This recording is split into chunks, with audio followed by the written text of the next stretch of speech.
अपने बाप के कत्ल कर दिया। कत्ल का जुर्म फौजदारी के मुकदमे में सबसे ज्यादा संगीन जुर्म माना जाता है। सारे बयान और गवाहियां आप सुन चुके हैं। एक शख्स मर चुका है और दूसरे की जिंदगी का फैसला आपके हाथ में। अब आप 12 सज्जन पूरे मुकदमे की बारीकी पर बैठकर एक साथ गौर करें और सच्चाई पर पहुंचने की कोशिश करें। अगर इस दौरान कोई मामूली शख्स आप लोगों को नजर आता है या दलीलों की कसौटी पर खरा करता है, तो ऐसे में बेकसूर को फैसला दे सकते हैं, और अगर मुलजिम को कसूरवार ठहराते हैं, तो ऐसी सूरत में बेंच रैंक की सिफारिश मंजूर नहीं करेगी और मुजरिम फांसी के तख्ते पर जाएगा। आप लोगों का जो भी फैसला हो, एक मन से होना जरूरी है।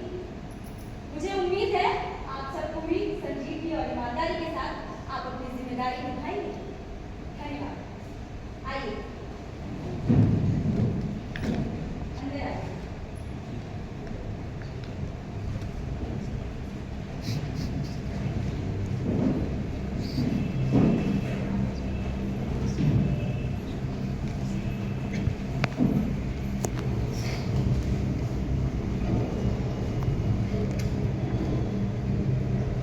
पंखे नहीं चलते। आप लोग बैठे। ये मुकदमा होने तक कोई यहाँ से बाहर नहीं जाएगा और ना ही कोई किसी से बात करेगा। एक काम कीजिए, अपना मोबाइल मुझे दीजिए। तुम्ही पण तुमचा मोबाईल स्विच ऑफ करा, नाहीतर मला देता द्या सर, नाही द्यायचं काय हरकत आहे। एक काम करा, सायलेंट करा। चलिए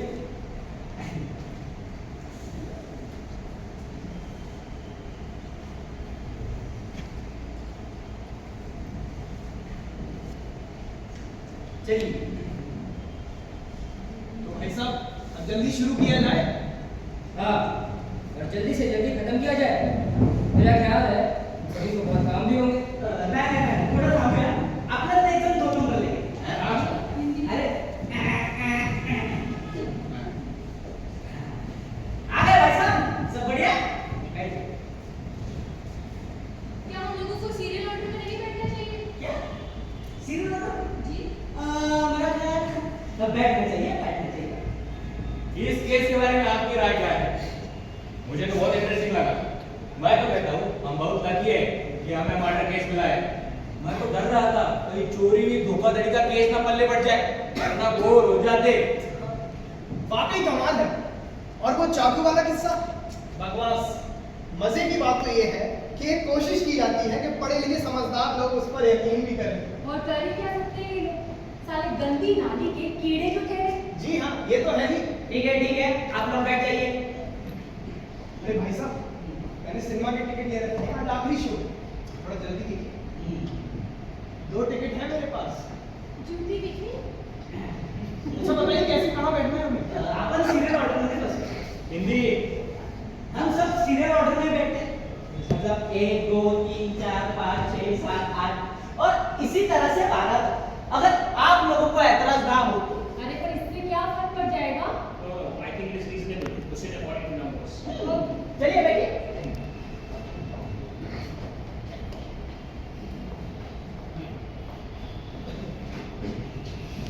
सरकारी वकील के बारे में आपकी राय क्या है? नहीं जी, मुझे तो बहुत स्मार्ट लगा।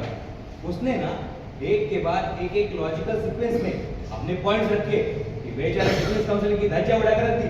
Yes, I think he did an excellent job. दरअसल उसने अटैक बढ़ा था पुलिस का, और ऐसे केस में अटैक भी बहुत मैटर करता है, जैसे कि चेस की पहली चाल ही बता देती है। अरे भाई साहब जल्दी शुरू कीजिए ना। बड़ा मुश्किल होता है यकीन करना कि एक बेटा अपने बाप को मार डाले। मैम साहब, इस साल का क्राइम रेट पता है आपको? ये सब गलती किसकी आती? इस क्लास की, इस तबके की, जहां इन लफंगों को जंगली जानवरों की तरह खुला छोड़ दिया जाता है। गवर्नमेंट पर लानत है जो इस घटिया तबके को दुनिया भर की फैसिलिटीज देती जा रही है ताकि इनको वोट मिल सके, लेकिन कुछ नहीं होने वाला है। गंदा खून आखिर गंदा ही रहेगा। एक दिन इसी तरह आपस में ही लड़ मरेंगे सबके सब। ओ मैडम शांत हो जाइए। कितना गुस्सा? आइए बैठिए। शादी हुई आपकी? नहीं। तभी तो। क्या तभी? माझ्याकडे ऑप्शन आहे. आपण असं करूया कसं हाँ, पहले बातें फिर वोटिंग, ताकि हमें पता चले हमारी स्थिति क्या है। पहले प्रिलिमिनरी वोटिंग की जाती है। हाँ पहले वोटिंग कर लेते हैं, हो सकता है हम सब 5 मिनट में ही लौट जाए।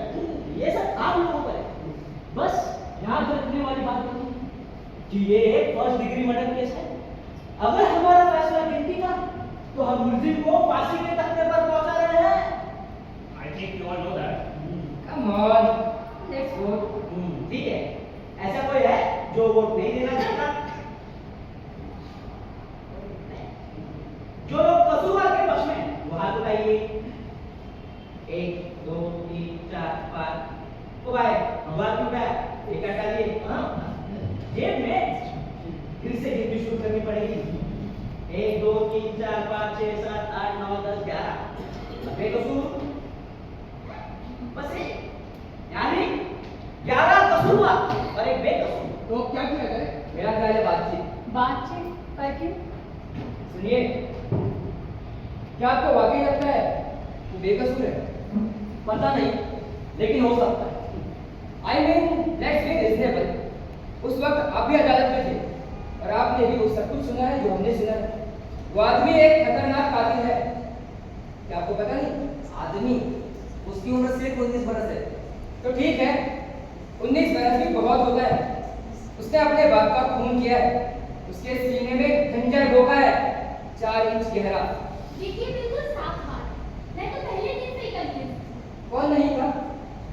शक की कोई गुंजाइश ही नहीं है। 20 तरीकों से उन्होंने इसे साबित कर दिया। अब आप चाहेंगे कि मैं वो सारी बातें आपको कहूं? जी नहीं। तो फिर अरे आप चाहते क्या हैं? कुछ नहीं, मैं सिर्फ बात करना चाहता हूँ। बात करने के लिए है क्या? 11 आदमी यहाँ एक राय लिए बैठे हैं, किसी को दोबारा बात करने की जरूरत नहीं पड़ी सिवाय आपके। I want to ask you something. आप सचमुच उस लड़की की कहानी पे यकीन करते हैं? पता नहीं मैं यकीन करता हूँ या नहीं, शायद नहीं करता। तो फिर नॉट गिल्टी वोट देने का क्या मतलब? 11 वोटों ने उसे गिल्टी साबित कर दिया है, पर मेरे लिए इतना आसान नहीं है कि फौरन अपना हाथ उठाओ और एक लड़की को फांसी के तख्ते पर भेज दो। तो ये कौन कहता है मेरे लिए आसान है? कोई भी नहीं। ठीक है, आप लोग बैठ जाइए। हाँ, किसी को और कुछ कहना है? 2 नंबर आपको? मैं सॉरी सर, मैं भूल गया। अरे तुम क्या ही बोले?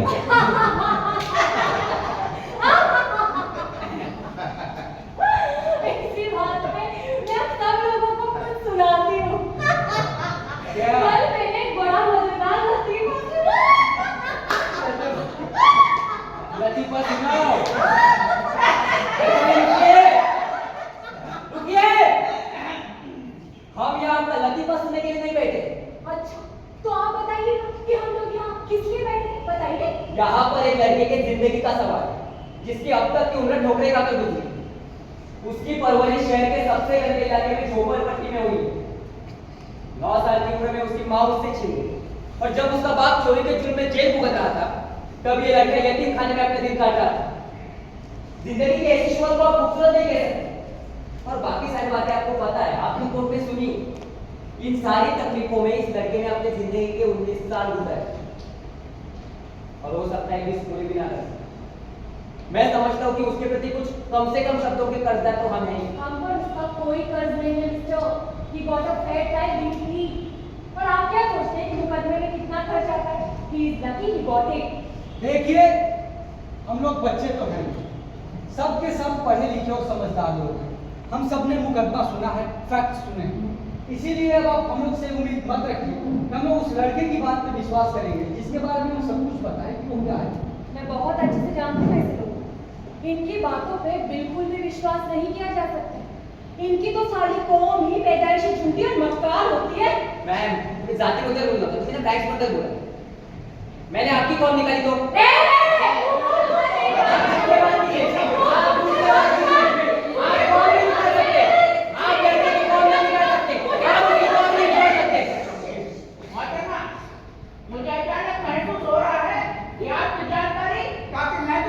क्या मतलब है आपका? हाँ? देखिए, इस किस्म की बहस की कोई जरूरत नहीं। कम से कम हमसे सब निरोग की तरह बर्दाश्त की जानी चाहिए।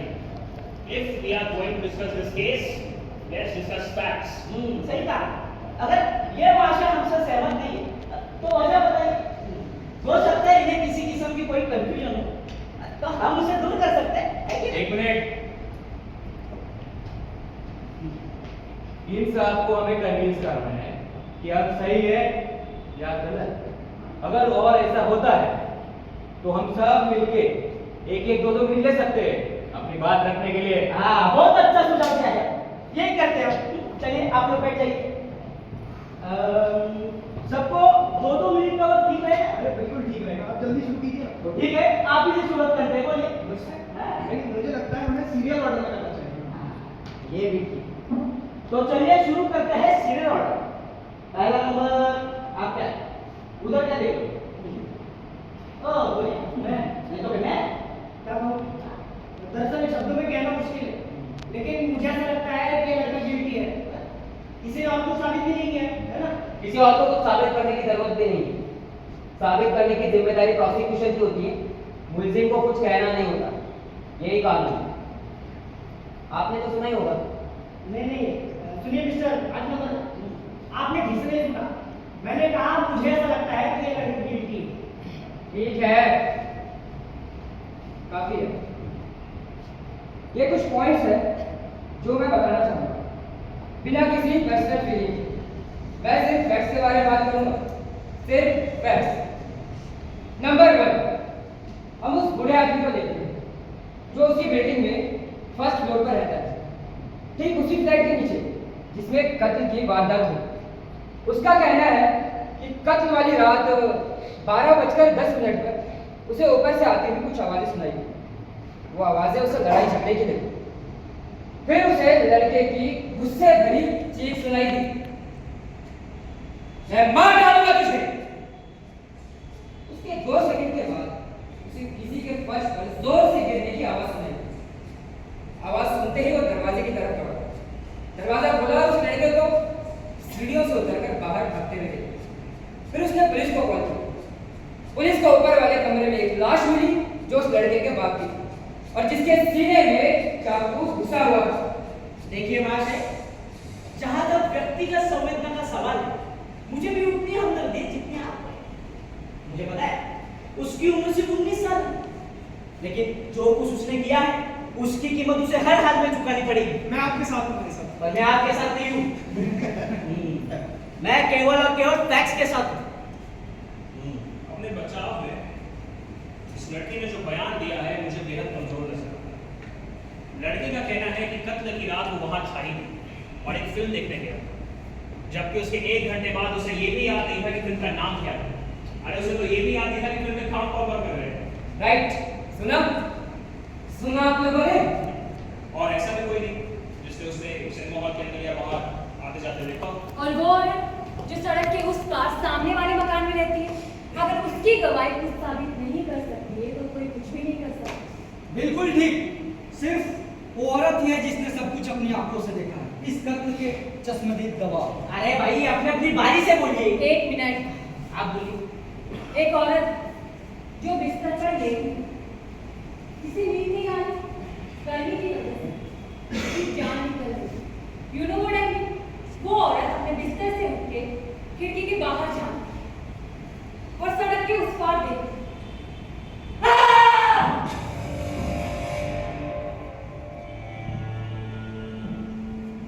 ये लड़का अपने बाप को चाकू से मार रहा है। समय में रात के 12:10। इससे बात साफ है, ये औरत इस लड़के को अच्छे से जानती है, बरसों से पहचानती है, क्योंकि इस लड़के की खिड़की रेलवे लाइन के उस पार इस औरत की खिड़की के ठीक सामने है। और इस औरत ने कसम खाते कहा कि इसने लड़के को अपने बाप का खून करते हुए देखा है। एक गुजरती हुई लोकल ट्रेन के खिड़कियों के थ्रू। जी हाँ, एक गुजरती हुई लोकल ट्रेन की खिड़कियों के थ्रू, क्योंकि जिस समय ट्रेन जा रही थी इसमें कोई सवारी नहीं, ये बिल्कुल खाली थी, यार्ड में जा रही थी। और आप लोगों को भी याद हो, इसकी सारी लाइट बुझी हुई थी। और अदालत में भी ये प्रूव हो चुका है कि जब भी ट्रेन के डिब्बों की लाइट बुझी हुई हो तो खिड़कियों के आसपास क्या हो रहा है सबको देखा जा सकता है। देख लो है। मुझे आपसे एक सवाल पूछना है। पूछिए। आप उस लड़के की बात पर विश्वास नहीं करते, तो फिर उस औरत की बात पर विश्वास कैसे कर सकते हैं? वो भी उसी कौन की है जिसका वो लड़का बहुत ज्यादा स्मार्ट बनने की कोशिश नहीं कर रहे हैं आप। कोशिश देखिए आप अपनी हाथ मार मैडम शांत हो जाइए। कितना गुस्सा? अगला नंबर किसका है? आपका? आइए आगे पास आइए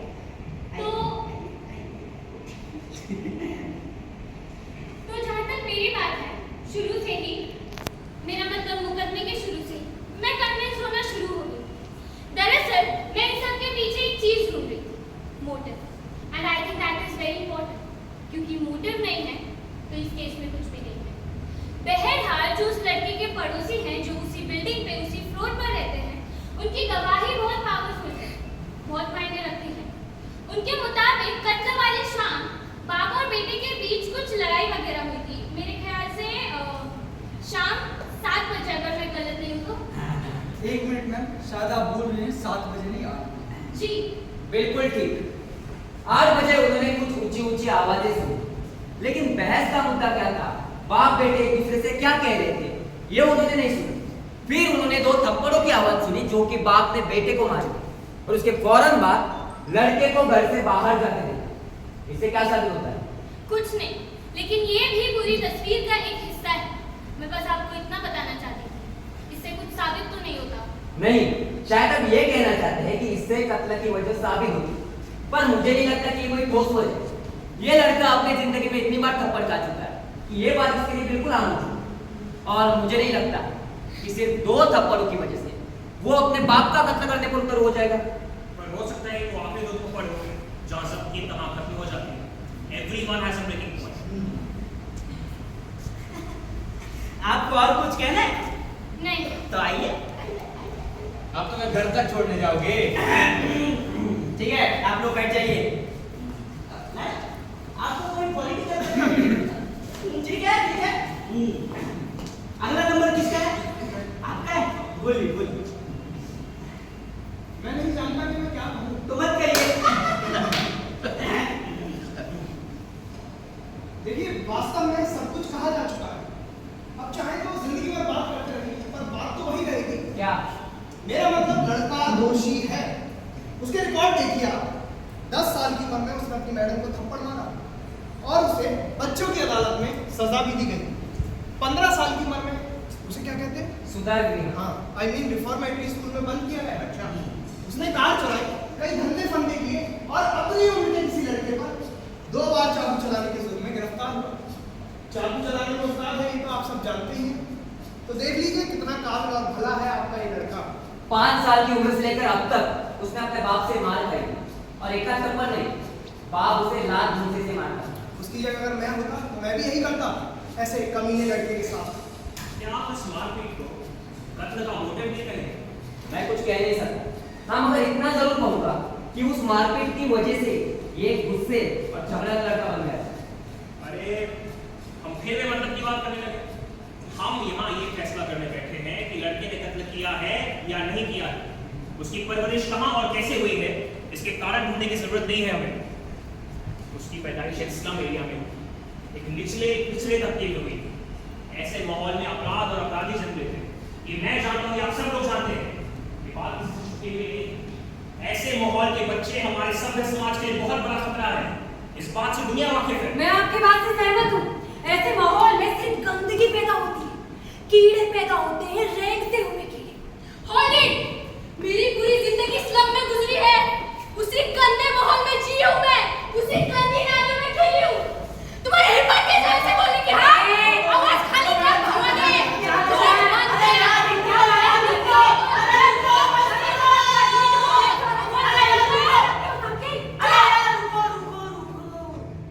हम वक्त बर्बाद कर रहे हैं। आप लोग बैठ जाइए। मोहतरमा, अगला नंबर किसका है? आपका 8 नंबर। बोलिए। मेरी बारी। मेरा ख्याल है कि आप सब लोग मुझे कन्विंस करने वाले हैं। माफ कीजिए, मैं भूल गया। फिर भी बोलिए आप। ठीक है। पिछले 6 दिन मैं कोर्ट की कार्यवाही को देखता रहा, सारे सबूत और गवाहियों को सुनता रहा, और इस मामले में मुझे हर एक व्यक्ति इतना श्योर, इतना पॉजिटिव लग रहा है कि मुझे एक अजीब सा एहसास होने लगा। मुझे यह एहसास होने लगा है कि बचाव पक्ष का वकील यानी कि डिफेंस काउंसिल ज्यादा काबिल नहीं था। उसने बहुत सी बातें अपने हाथ से जानी, बिल्कुल छोटी छोटी बातें। कौन सी छोटी छोटी बातें? आपको पता है ये लोग कभी भी छोटे मोटे सवाल नहीं पूछते क्योंकि उनके जवाब उन्हें पहले से पता होता है और ये भी डर होता है कि हो सकता है पूछने से नुकसान। हाँ हो सकता है, लेकिन ये भी हो सकता है कि वकील कमजोर और बेवकूफ हो। लगता है कि मुलाकात मेरे बहनों से हो चुकी है। लगता तो यही है। भाई साहब, प्रोसिक्यूशन की पूरी बुनियाद सिर्फ 2 गवाहों पर टिकी है।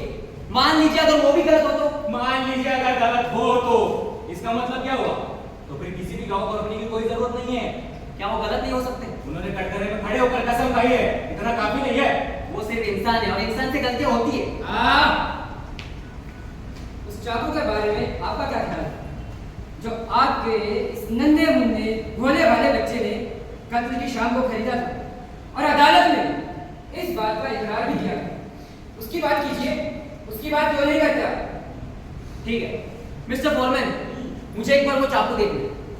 Thank you. अच्छा, जरा एक एक करके इन फैक्ट्स पर गौर किया जाए। नंबर 1, लड़के ने इस बात का इकरार किया है कि रात 8 बजे वो अपने घर से निकला, अपने बाप से झगड़कर नहीं, बहुत मार खा, अपने बाप से मार खा, बहुत मार खा, अपने बाप से बहुत मार खाकर। अब खुश? यस। नंबर 2, घर से निकलकर वो लड़का सीधे उस दुकान पर जा पहुंचा जहां उसे ये पकड़ने वाला चाकू, switch knife. Yes, switch knife. Number 3, ये स्विच नाइफ या ये बटन वाला चाकू कोई मामूली चाकू नहीं, हत्था लगा हुआ है इस पर, एक खास किस्म की नक्काशी दिखी है। नंबर 4, अदालत में दुकानदार ने इस बात को माना है कि ये वही चाकू है जो उस रात वो लड़का उससे लेके गया।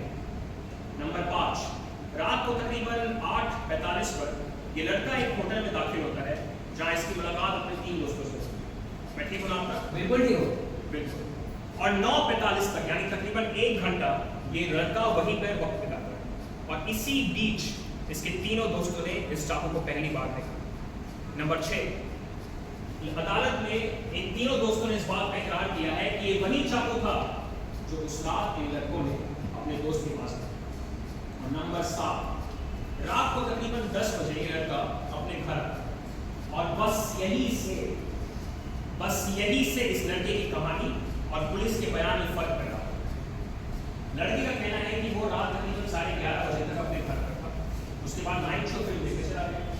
फिल्म से वो करीब 3-3:15 बजे लौटा, लेकिन जैसे ही वो लौटा फर्श पर उसे अपने बाप की लाश मिली। पुलिस ने उसे तुरंत गिरफ्तार कर लिया। लेकिन सवाल ये है कि इस बीच उस चाकू का क्या? ये कहानी बहुत कमजोर कहानी है दोस्तों। नाइट शो रात के 9:30 या 9:45 बजे शुरू होता है। ठीक है, इंटरवल के बाद भी फिल्म देखने जा सकते हैं और अगर फिल्म लंबी भी हो तो 1 या 1:30 बजे तक आराम से खत्म हो जाती है और सिनेमा हॉल से पैदल चलकर वो लड़का आराम से 2:30 बजे तक अपने घर पहुंच सकता था, लेकिन वो 3:15 बजे पहुंचा। सवाल ये है कि इतना वक्त उसे कहाँ लगा? इसके लिए भी उसके पास एक मासूम सा जवाब था, चाकू ढूंढ रहा था। इन सबसे ये साफ जाहिर होता है कि उस रात वो लड़का फिल्म देखने गया ही नहीं। सिनेमा हॉल में जाते या निकलते उसे किसी ने नहीं देखा। फिल्म का नाम क्या था उसे याद नहीं, फिल्म में कौन कौन काम कर रहा था उसे यह भी याद नहीं। जो सचमुच हुआ वो कुछ इस तरह हुआ कि उस रात वो लड़का घर पर ही था, उसका बाप के साथ झगड़ा हुआ और इस बार गुस्से में आकर उसने बाप के सीने में चाकू मार दिया और घर से निकल गया। लेकिन घर से जाते वक्त उसे एक बात अच्छी तरह याद रही कि उसने चाकू के हत्थे से अपनी उंगलियों के निशान पूरी तरह साफ कर दिए थे। मुझे लगता है कि लड़के का चाकू सचमुच कहीं गिरा होगा और बिल्कुल वैसे ही चाकू से किसी और ने उसके बाप का कत्ल किया होगा। ये भी हो सकता है। चाकू आ गया। Thank you mister foreman. जरा गौर से देखिए इस चाकू, देखिए इस चाकू, चाकू है। देखिए इस चाकू। ये कोई मामूली चाकू नहीं है। ऐसा चाकू मैंने जिंदगी में पहली बार देखा है। इनफैक्ट उस दुकानदार ने भी इस चाकू को पहली बार बेचा। नामुमकिन लगता जरूर है, लेकिन मुमकिन भी तो हो सकता है। और मैं कह रहा हूं कि मुमकिन नहीं है।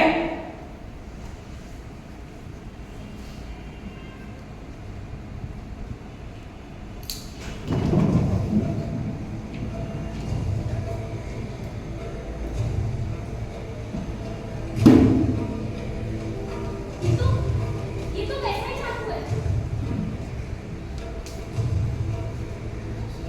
What is this? ये कहाँ से आ गया? सेम है। कहिए कैसे रही? क्या कहना चाहते हो तुम? कुछ नहीं देखो। आप समझते क्या है आखिर अपने आप को? हाँ, क्वाइट, लेट्स बी क्वाइट। चाकू दीजिए। ये चाकू कहाँ से मिला आपको? कल रात मैं यूं ही टहल रहा था और टहलते टहलते मैं उस लड़के के इलाके में आया और उसी इलाके में क्या हो रहा है? और उसी इलाके में छोटी सी दुकान से मुझे चाकू मिला 130 रुपए। क्या आप जानते हैं ऐसा चाकू खरीदना है बेचना गैर कानूनी है। जी हाँ, मैंने कानून तोड़ा है। वाह, क्या कमाल दिखाया है तुमने। लेकिन इससे साबित क्या होता है मुझे बता दो।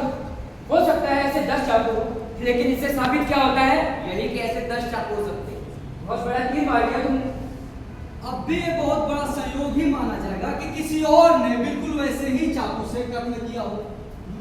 और वैसे ये भी बड़ी इंटरेस्टिंग बात है कि इन्हें भी बिल्कुल वैसा ही चाकू मिल गया। मुझे लगता है इससे कुछ साबित हो गया। इंटरेस्टिंग। सुनिए, आखिर लड़के ने चाकू खरीदा ही क्यों था? उसका कहना था कि हाँ, मुझे पता है उसका क्या कहना था। अपने दोस्त को प्रेजेंट करने के लिए खरीदा था, क्योंकि उसके दोस्त का चाकू उस लड़के के हाथ से टूट गया था। यही कहा था ना? हाँ, यही कहा। बकवास। सुनिए, लड़के के दोस्त ने अदालत में इकरार किया कि लड़के से चाकू टूटा था। जी हाँ, लेकिन कत्ल से कितने दिन पहले? 3 हफ्ता पहले। और आपके इस मासूम लड़के ने इसे कब खरीदा? बाप से पिटने के 1.5 घंटे बाद, और 3.5 घंटे बाद वही चाकू बाप के सीने में घुसा हुआ मिलता है। हाँ, अपने दोस्त को प्रेजेंट करने के लिए खरीदा था और देखना चाहता था कि धार अच्छी है कि नहीं। मुझे आप सबसे एक सवाल पूछना है। ये सवाल उन सवालों में से एक है जिन्हें मैं अदालत में पूछना चाहता था। अगर ये चाकू लड़के ने अपने बाप का कत्ल करने के लिए खरीदा था, तो कत्ल के 2 घंटे पहले उसने अपने दोस्तों को क्यों दिखाया? ये सारी बातें बकवास है। लड़के ने झूठ बोला है, ये आपको भी पता है। क्या आपको वाकई लगता है कि उसने झूठ बोला होगा? बूढ़े का कहना है लड़के ने चीख कर कहा था, that is enough for me. और आपको क्या लगता है? मुझसे पूछने की जरूरत नहीं। मेरा जवाब आप जानते हैं, लड़का झूठ बोल रहा है। मेरी समझ में नहीं आ रहा है कि चाकू वगैरह का यहाँ पे क्या मतलब है। और क्या सबूत चाहिए हम लोगों को? उस लड़के को जब किसी ने देखा है बाप का मर्डर करते हुए, ये काफी नहीं है क्या? हाँ, अरे प्लीज यार खत्म कीजिए सब। मुझे दुनिया भर का काम है, छुट्टी कीजिए, जल्द से निपटाइए ये सब। नहीं, चाकू की बात बहुत अहमियत रखती है इस केस में। सरकारी वकील ने पूरे 1 दिन इसी पे तो खर्च किया है। सरकारी जुम्मा 8 दिन हुए उसे वकालत शुरू किए हुए। वो है क्या 15वां असिस्टेंट या ऐसा ही कुछ? वो जानता क्या है इस केस के बारे में? आप मुझे बताइए। क्या जानता है वो? शांत हो जाइए। इस तरह की बहसबाजी से खामखा देर हो रही है। आप बताइए। मेरा एक सुझाव है। मैं चाहता हूँ कि एक बार फिर से वोटिंग की जाए। लेकिन इस बार मैं हिस्सा नहीं लूंगा। आप 11 लोग वोट करेंगे, लेकिन वोटिंग सीक्रेट होगी। अगर इस बार भी गिनती के पक्ष में 11 वोट आते हैं, तो मैं अकेला खड़ा नहीं रहूंगा। हम गिनती का फैसला लेकर अदालत के सामने चले जाएंगे। लेकिन अगर एक वोट भी नॉट गिनती के लिए आया, तो हमें यहीं पर बैठना होगा और बातचीत करनी होगी। पहली बार आपने समझदारी की बात की है। Check, that was a sensible suggestion. Okay, let's do it. ठीक है, आप लोग बैठ जाइए। इस पर अपना सीक्रेट कोड लिख देना। ये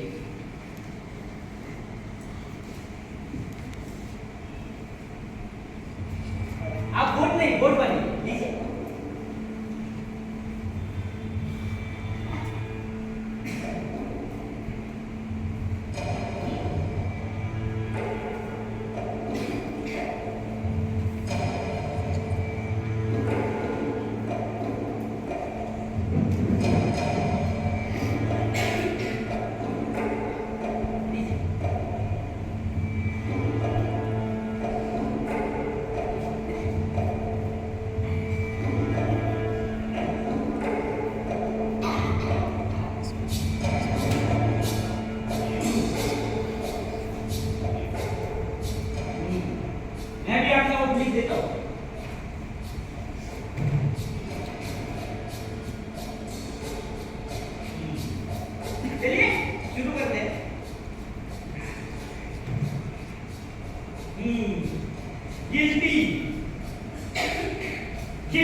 गिल्टी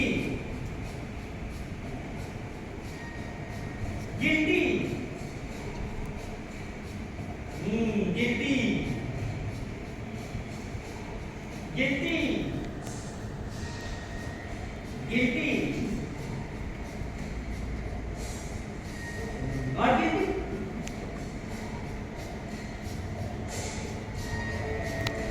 गिल्टी गिल्टी गिल्टी। अब वोट है 10 कसूरवार और एक बेकसूर। अरे पर ये कैसे हो सकता है? किसी ने दिखा दिया अपना हरामीपन। मैं जानना चाहती हूँ कौन है वो हरामखोर। बताओ कौन है, किसने बदला अपना vote? Excuse me, this was a secret voting.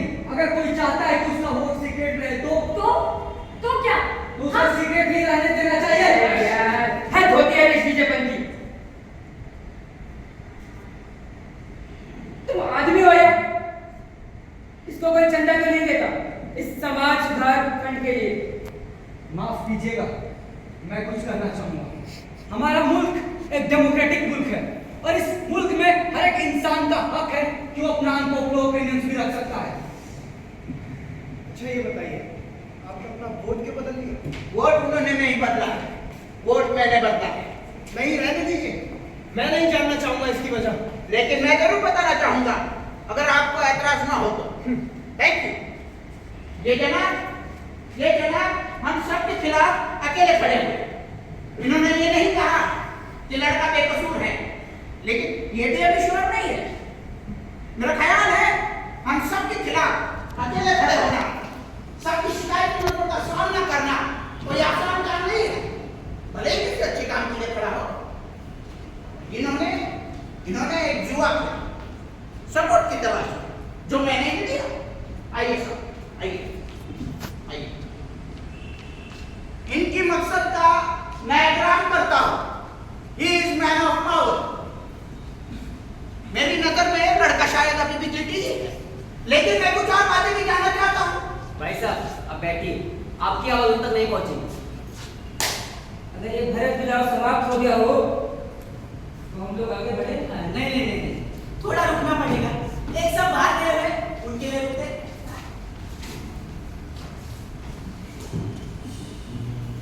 तो लगता फंस गए। आगे भाई साहब, सब बढ़िया। आपको तो कायम छोड़ देता हूँ। आपको चाहिए? देखिए लड़का कसूरवार है, इसमें शक की कोई बात है ही नहीं। अब तक तो फैसला हो जाना चाहिए था। आपको सचमुच लगता है कि वो बेकसूर है? पता नहीं, लेकिन हो सकता है। देखिए मैं आपको नहीं जानती, लेकिन मैं इतना जरूर जानती हूँ कि जिंदगी में इससे बड़ी गलती आपने कभी नहीं की होगी। आपको मान लेना चाहिए कि आपने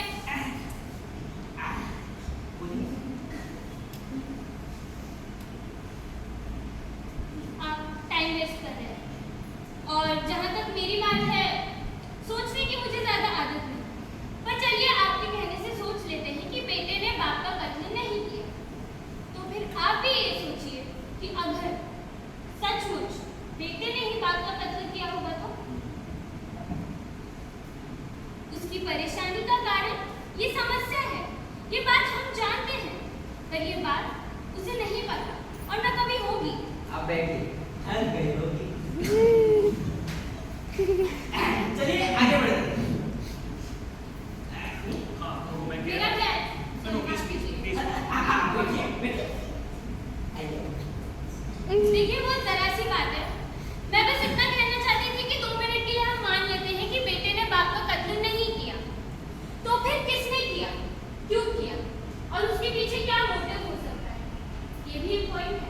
कोई ऐसे ही किसी का कत्ल नहीं कर देता until and unless वो कोई पागल होता है।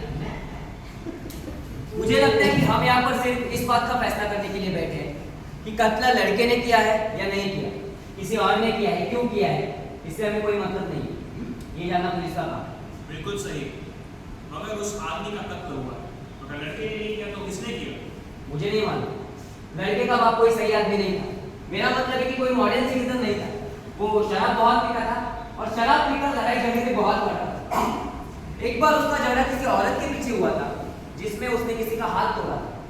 तो तो फिर उसका कत्ल करने वाला उन लोगों में से भी हो सकता है जो उसके साथ जेल में थे, या फिर कोई ऐसा आदमी हो सकता है जिससे उसका कोई झगड़ा हुआ शराब के पीछे, जुए के पीछे, या फिर औरत के पीछे, कोई भी हो सकता है। अच्छा, मेरे एक सवाल का जवाब दीजिए। वो बूढ़ा जो नीचे रहता है, कत्ल वाली रात उसने कुछ आवाज़ें सुनी, फिर उसे लड़के के गुस्से भरी चीख सुनाई दी, मैं मार डालूंगा तुझे। इसके एक सेकंड के बाद उसे किसी के धम से गिरने की आवाज सुनाई, फिर उसने लड़के को घर से बाहर भागते हुए देखा। इस बात का क्या मतलब निकालते हैं आप? इस बात की मुझे भी हैरानी है कि छत से आती हुई लड़के की आवाज बूढ़े को कितनी साफ सुनाई दी होगी। उसने आवाज छत से नहीं सुनी थी, खिड़की से सुनी थी। ऊपर वाली खिड़की भी खुली हुई थी। उस रात बहुत गर्मी थी, याद है ना आपको? हाँ, फिर भी आवाज तो दूसरे घर से आई, और किसी भी आवाज को पहचानना इतना आसान नहीं होता, खासकर चीखती हुई आवाज। 5 आवाजों में से उसने लड़के की आवाज पहचानी थी, वो भी आग पर पट्टी बांधकर। अब वो इसलिए कि वो लड़के को पहले से ही पहचानता था।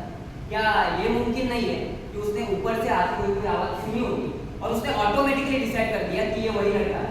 वाह वाह, कमाल है। आपको पता है ना कि बूढ़े ने बाप के गिरने की आवाज सुनी और उसके 15 सेकंड के बाद में उसने लड़के को घर से भागते हुए देखा। उसने देखा। चेक। और वो सामने वाली औरत को भी याद रखिए, उसने उसे चाकू मारते हुए देखा है। इतना काफी नहीं है। बिल्कुल भी नहीं। उस औरत ने उसे देखा है गुजरती हुई ट्रेन की खिड़कियों के थ्रू। ट्रेन में कुल 6 डिब्बे थे और ट्रेन की अपनी 2 खिड़कियों से उसने उसे देखा है। अरे मुझे समझ नहीं आता कि आप साबित क्या करना चाहते हैं आप? अच्छा, एक बात बताओ, एक गुजरती हुई लोकल ट्रेन को किसी खास गिवन पॉइंट से गुजरने के लिए कितना वक्त लगता होगा? मेरे ख्याल से शायद कुछ 10 या 12 सेकंड। लेकिन ये सब किस लिए? इनका अंदाजा काफी सही है। और कोई? मुझे भी ये सही लगता है। अच्छा जी। आप कुछ कहेंगे? देखिए, अगर ट्रेन की लंबाई 100 गज है और 20 मील प्रति घंटे की रफ्तार है तो यस, ये मैडम सही कह रही है। 10 सेकंड सही बैठेगा। Deep study. अरे लेकिन 10 सेकंड करिए, 12 सेकंड करिए, पर साबित क्या होता है इससे? 10 सेकंड मान लेते। अब मान लीजिए कि ये गिवन पॉइंट वो खिड़की है जहां पर कत्ल की वारदात हुई, ठीक है? अब एक बात और बताइए, आप में से कोई रेलवे लाइन के इतने करीब कभी रह चुका है? जी, मैं अभी कुछ ही दिन हुए, पेंटिंग का बिजनेस है मेरा, तो 3 दिन रही थी वहाँ किसी काम से। अच्छा, कैसा होता था वहाँ? क्या मतलब? मेरा मतलब है कि शोर वगैरह होता था? बहुत, लेकिन कोई फर्क नहीं पड़ता। बिजनेस में हर चीज की आदत हो जाती है। एक बार मैं भी रेलवे लाइन के इतने करीब रह चुका हूँ। जब ट्रेन गुजरती है और खिड़की खुली होती है तो इस प्रकार से शोर होता है कि खुद की आवाज खुद को ही सुनाई नहीं देती। ठीक है, नहीं सुनाई देती, लेकिन मतलब की बात क्या है? अभी बता, चलो हम 2 गवाहियों को एक साथ मिला कर देते, ठीक है? पहली गवाही है उस बूढ़े की जो ठीक नीचे रहता है। उसका कहना है कि उसने लड़के की आवाज सुनी, मैं मार डालूंगा तुझे, और उसके फौरन 1 सेकंड बाद उसको किसी की फर्श पर गिरने की आवाज आई, बिल्कुल 1 सेकंड बाद, ठीक है? दूसरी गवाही है उस औरत की जो ठीक सामने रहती है। उसका कहना है कि उसने गुजरती हुई लोकल ट्रेन के आखिरी 2 डिब्बों की कत्ल की वारदात, बिल्कुल आखिरी 2 डिब्बों। हाँ हाँ, ठीक है, लेकिन इसका मतलब क्या है? बता दो। अब हम सब ने ये स्वीकार कर लिया है कि एक लोकल ट्रेन को किसी खास गिवन पॉइंट से गुजरने के लिए 10 सेकंड का वक्त लगता है, क्योंकि उस औरत ने कत्ल की वारदात आखिरी 2 डिब्बों के थ्रू देखी। तो हम ये मान सकते हैं कि जिस वक्त ट्रेन गुजरी होगी उसी वक्त बॉडी फर्श पर गिरी। इसका मतलब ये हुआ कि बॉडी फर्श पर गिरने के पहले 10 सेकंड लोकल ट्रेन वहां से जबरदस्त शोर करती हुई गुजरी होगी। और बूढ़े के गवाही के मुताबिक मैं मार डालूंगा तुझे, और उसके फौरन 1 सेकंड बाद बॉडी फर्श पर गिरने की आवाज उसे उसी वक्त सुनाई दे सकती है जिस वक्त लोकल ट्रेन उसके सर पर से गुजरेगी। और इतने शोर में ये मुमकिन ही नहीं कि इस बूढ़े को कुछ सुनाई दिया होगा। क्या बकवास है? उसे बिल्कुल सुनाई दिया होगा। आपको वाकई लगता है कि उसने कुछ सुना होगा? बूढ़े का कहना है लड़के ने चीख कर कहा था। अगर उसने कुछ सुना भी होगा तो फिर ट्रेन के शोर में आवाज नहीं पहचानी होगी। ये तो बिल्कुल बात ही खाल दिखाने वाली बात है। अरे 1-1 सेकंड की बात की जा रही है। कोई भी आदमी इतना एक्यूरेट कैसे हो सकता है? मुझे लगता है कि जो गवाही किसी को फांसी के तख्ते तक पहुंचा सकती है उसे एक्यूरेट होना चाहिए। देखिए, मुझे नहीं लगता उसने कुछ सुना होगा। मेरा भी यही ख्याल है। इतने शोर में कैसे कैसे काबिल मुझे बात लॉजिकल लगती है। पागल हैं आप लोग। अरे आखिर वो झूठ क्यों बोलेगा? अटेंशन में भी अदालत में मैं उस बूढ़े को गौर से देख रहा था। उसकी कोट की सिवन यहाँ से उधरी हुई है। ये नोटिस किया था? जिस तरह से वो कोट में आया वो बहुत ही बूढ़ा था और फटा हुआ कोट पहने था। वो धीरे धीरे विटनेस बॉक्स में आकर खड़ा हो। उसका बाएं पैर ठीक नहीं था, लपा मार गया था, जिसे वो थोड़ा घसीट कर चल रहा था और शर्मिंदगी की वजह से उसे छुपा भी रहा। मेरा ख्याल है आप सब लोगों से ज्यादा मैं उस इंसान को समझ सकता।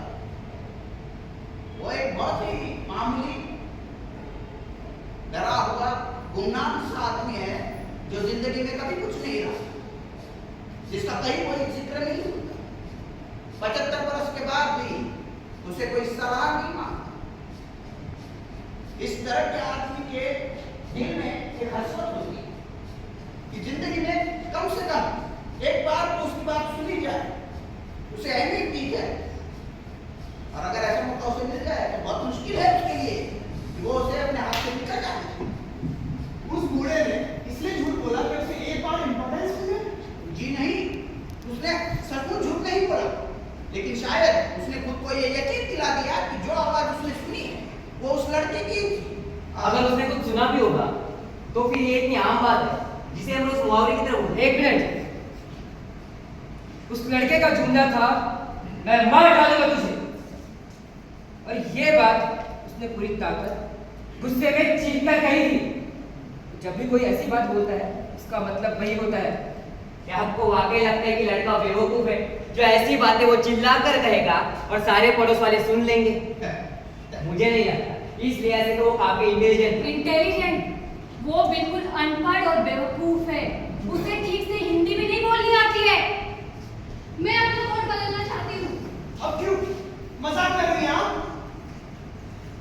नॉट बिल्कुल। Are you sure? Yes I sure. ठीक है। अब वोट है 9 कसूरवार और 3 बेकसूर। ऐसा बहुत बार हुआ है कि फैक्ट्स के बिना पर किसी को कातिल मान दिया और उसे हमेशा के लिए जेल में डाल दिया। सुनिए, लड़के का एक वकील था ना? लड़के का केस उसने लड़ा, आपने नहीं। आप क्यों इतना बोल रहे हैं? Lawyers are not invaluable. मैं आपसे बात नहीं कर रहा हूँ, मैं इनसे बात कर रहा हूँ। ये वकील उसे कोर्ट की तरफ से अपॉइंट किया गया है। तो इससे क्या होता है? इससे बहुत कुछ होता है। ये केस कोई ऐसा केस नहीं था जिससे उसको कोई फायदा हो किसी भी तरह। ना इसमें पैसा था, ना नाम था, ना ही जीतने का कोई चांस था। और केस को मजबूती से लड़ने के लिए वकील को अपने क्लाइंट पर विश्वास होना जरूरी है। और जैसे पहले आप बता चुके कि उसको अपने क्लाइंट पर नहीं था। बिल्कुल नहीं था और किसी को हो भी नहीं सकता। हाँ, अगर ऊपर से भगवान ऊपर कराए और किसी वकील से बात करे तब बात करें। There is a question I would like to ask. चलिए थोड़ी देर के लिए मान लेते हैं लड़का गिल्टी है। उसने अपने बाप के सीने में चाकू मारा और घर से भाग गया। यह हुआ रात के 12:10। फिर पुलिस ने उसे गिरफ्तार कब और कहां किया? जब लड़का 3-3:15 बजे, जी हाँ 3-3:15 बजे घर वापस लौटा तो उसी के घर के बरामदे में बैठे 2 सिपाहियों ने उसे गिरफ्तार किया। तो सवाल यह है कि अगर लड़का सचमुच कातिल था तो कत्ल के 3 घंटे बाद वापस लौटकर क्यों आया? क्या उसे पुलिस का डर नहीं था? इसलिए कि इससे पहले कि पुलिस उस चाकू को आइडेंटिफाई करे, वो खुद उसे हासिल करना चाहता। अगर उसे इस बात का डर होता कि चाकू आइडेंटिफाई किया जा सकता है तो उसे वहां छोड़ता है क्यों? इसलिए कि उस वक्त वो इतना पैनिक, इतना घबराया हुआ होगा कि वहां से भाग खड़ा होगा। लेकिन उसके बाद जब उसका दिमाग ठंडा हुआ तो उसे याद आया कि वो चाकू वही छोड़ा है। ये तो इस बात पे डिपेंड करती है कि आपकी ऑक्सफोर्ड वाली डिक्शनरी में घबराहट का डेफिनेशन क्या है। सुनिए, आप भूल गए ये सारी बातें। वो चाकू लेने इसलिए वापस आया था ताकि उसे कहीं ठिकाने लगा सके। कत्ल के 3 घंटे बाद? जी हाँ, 3 घंटे बाद। माफ कीजिएगा, अगर उसकी जगह मैं होता और मैंने किसी का मर्डर किया होता तो कत्ल के 3 घंटे बाद वापस लौट के कभी नहीं आता, क्योंकि मुझे इस बात का डर होता ना कि वहां पुलिस पहुंच चुकी होगी। मैं उस जगह से हर हाल में दूर ही रहता, चाहे चाकू मिले या भाग ले जाए। आपने गिल्टी का वोट दिया था। अरे आप हैं किसी तरफ? मैं किसी की तरफ भी नहीं हूं और ना ही इसकी कोई जरूरत समझता हूं। मैं तो बस आपसे एक सवाल पूछ रहा हूं। देखिए, अगर मैं उसकी जगह होता चाकू लेने वापस आता। माफ कीजिएगा, मैं पूरी बात करना जानता हूं। जैसा कि सामने वाली औरत का बयान था कि उसने कत्ल होते हुए देखा और उसके 1 सेकंड बाद, मेरा मतलब है ट्रेन गुजरने के 1 सेकंड बाद, उसके मुंह से एक जोर से चीख निकली और वो पुलिस को फोन करने के लिए दौड़ी। जाहिर सी बात है, यह चीख उस लड़के को भी सुनाई दिया होगा, जिससे उसे पता लग गया होगा कि किसी ने उसे कत्ल करते हुए देख लिया। और ये जानने के बाद भी कि किसी ने उसे कत्ल करते हुए देख लिया है, कत्ल के 3 घंटे बाद वापस उसी जगह लौट के कैसे आ सकता है, ये बात मेरे गले नहीं उतरती। अरे इसकी 2 वजह हो सकती है। 2 वजह। पहली ये कि घबराहट में उसे वो चीख सुनाई नहीं दी, जो हो सकता है ज्यादा ऊंची नहीं हो। और दूसरी ये कि अगर उसने वो चीज सुनी भी हो तो हो सकता है उसने उसे अपने एक्शन के साथ कनेक्ट किया हो। भूलेगा मत, उसके इलाके में ऐसी चीजों को बार रोजमर्रा की बात है। Is right? Yes. There is a answer. Sorry, I am not convinced by his answer. हाँ, हो सकता है कि उसने अपने बाप का खून किया, उसको औरत की चीख सुनाई नहीं दी, इसलिए वो वहां से भाग गया और दिमाग ठंडा होने पर चाकू लेने के लिए घर वापस आया। हो सकता है कि ये सारी बातें ऐसी हुई, लेकिन हो सकता है ना भी हो। हमारे पास बहुत से डाउट्स हैं जिनकी वजह से ये तय करना मुश्किल है कि जिस वक्त कत्ल हुआ था उस वक्त लड़का कहाँ पर था या नहीं। ये आदमी फैक्ट्स को तोड़ मरोड़ रहा है। उस औरत का बयान था ना कि उसने लड़के को बाप का मर्डर करते हुए देखा है, ये काफी नहीं है क्या? यानी कि किसी का कुछ भी कहना इसके लिए कोई मैटर नहीं करता है। मिस्टर फॉरमैन, एक बार फिर से वोटिंग कीजिए। मैं यहाँ पे कुछ बात कर रही हूँ। ठीक है, फिर से वोट की मांग की गई है, आप लोग बैठिए। अरे वोटिंग करने से क्या हो जाएगा? मुझे नहीं पता कौन सा आपकी मांग है। कब कितनी बर्बादी मैंने कभी नहीं देखी। ठीक है, अब जो लोग नॉट गिल्टी के वोट में हैं, वो हाथ उठाइए। 1 2 3, अब भी वही स्थिति है। 9 कसूरवार और 3 बेकसूर। और ये वही रही, चाहे हमें संवाद का छक मारते रहे हम लोग। Mr. Foreman, I am changing my vote, not guilty. क्या? सुनिए, क्या कह रहे हैं आप? वो लड़का गिल्टी है। क्या पागल हो गए? आप इन फैक्ट्स पर ध्यान क्यों नहीं देते? सुनिए, इधर समझाइए भाई साहब।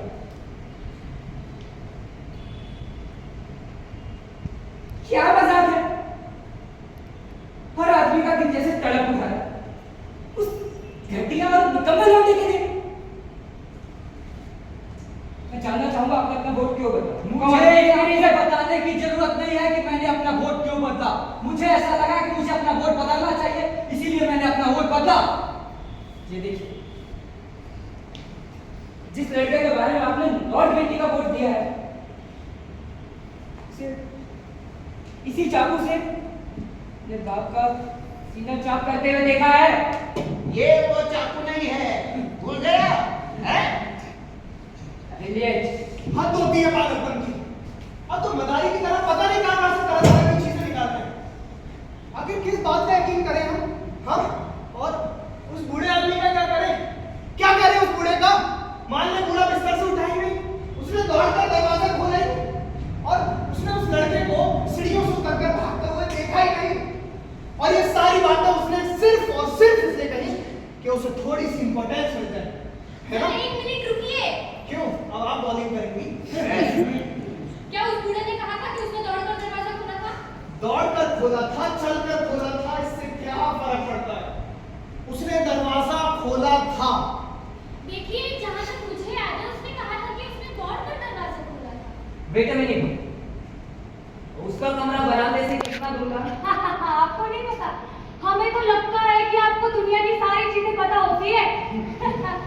बताइए आप। ठीक है मिस्टर फोरमैन, मुझे एक बार मकान का नक्शा देखिए। पूरा केस ही दोबारा शुरू कीजिए आप, काफी अच्छा रहेगा। यही है वो। मुझे समझ नहीं आता आप साबित क्या करना चाह रहे हैं। बूढ़े आदमी ने कहा है कि उसने लड़के को भागते हुए देखा था।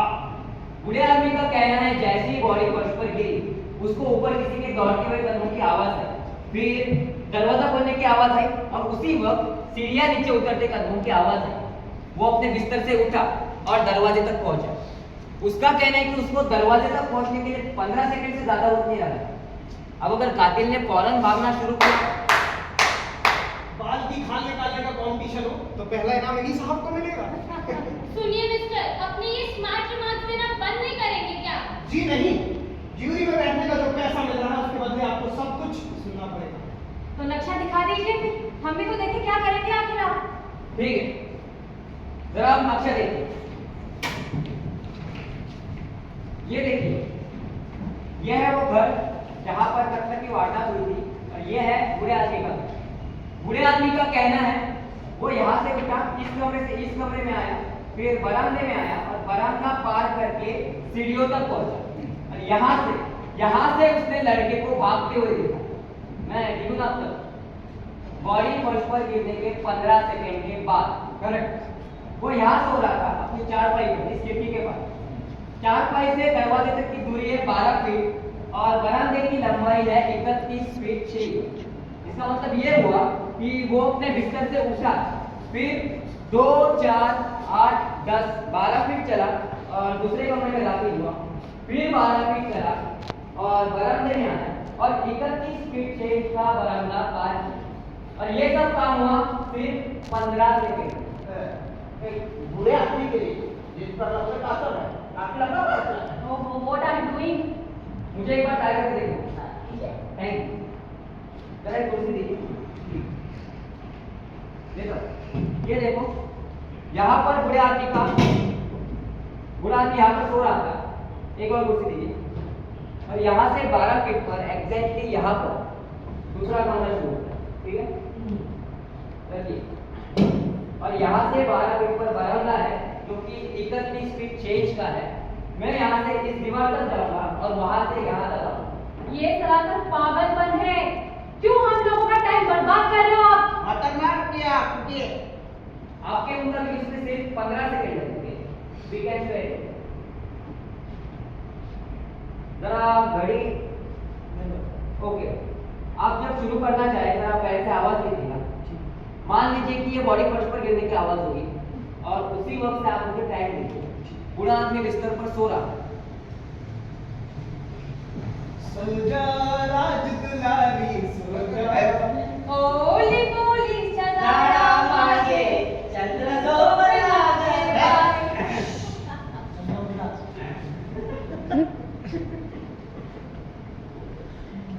आवाज दीजिए।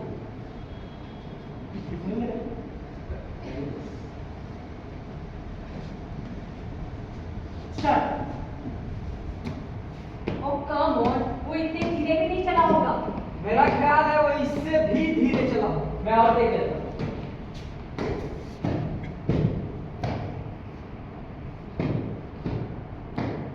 स्टॉप। कितना हो लगा? 25, 30, 35, 40 और 2 42। पूरे 42 सेकंड। 42 सेकंड। मेरा ख्याल है जो कुछ भी हुआ होगा इस तरह से हुआ होगा। कुछ घंटे पहले बूढ़े ने बाप और बेटे का दर्द सुना, फिर बॉडी फर्श पर गिरने की आवाज सुनी और उसी वक्त सामने वाली औरत की चीख सुनी। वो अपने बिस्तर से उठा, उसने दरवाजे तक पहुंचने की कोशिश की। उसको ऊपर किसी के दौड़ते हुए कदमों की आवाज सुनाई और उसने मान लिया ये वही लड़का है। I think that's possible. आप लोगों को क्या हो गया है? लड़का एक खतरनाक कातिल है। इसने अपने बाप का खून किया है। इसको तो हर हालत में फांसी के कट्टे पर होना चाहिए। अच्छा, तो आप उसके जल्लाद हो? Yes, I am one of them. आप चाहेंगे कि फांसी का स्विच आप ही दबा दें? बेशक उस लड़के के लिए चाहूंगा, तख्ते का स्विच नहीं दबाऊंगा। I am sorry for you. एक लड़ी Don't start with me. आपने शुरुआत किया है। You started first. आपने शुरुआत किया है।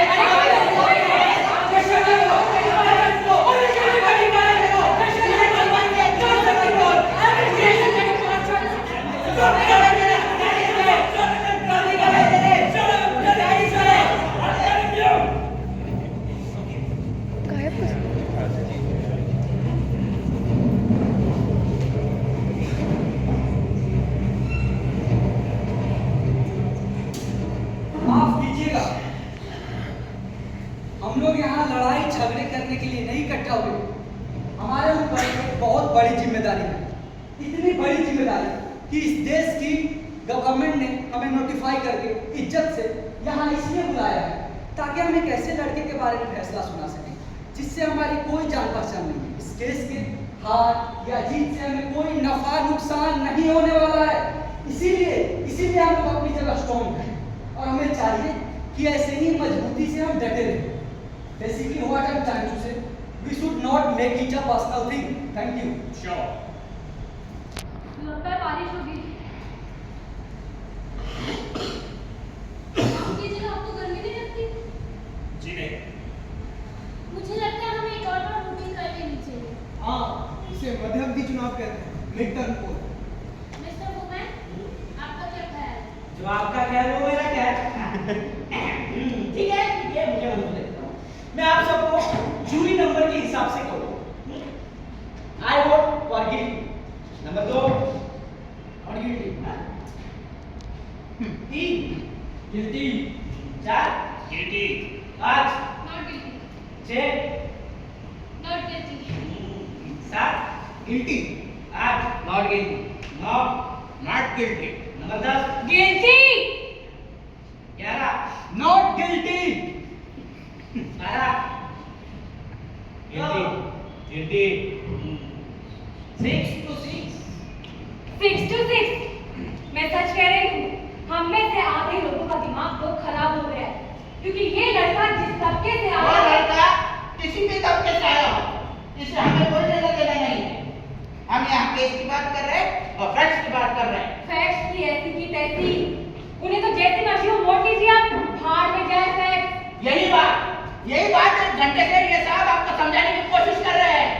आपके दिमाग शरीफ में ये बात उतरी नहीं रही है। चीख कर आपने लोगों के कान में बातें फाड़ कर रखे हैं। मेरी तबीयत ठीक नहीं हो रहा, पता था मैं मोहतरमा। क्या बताता? क्या बताता?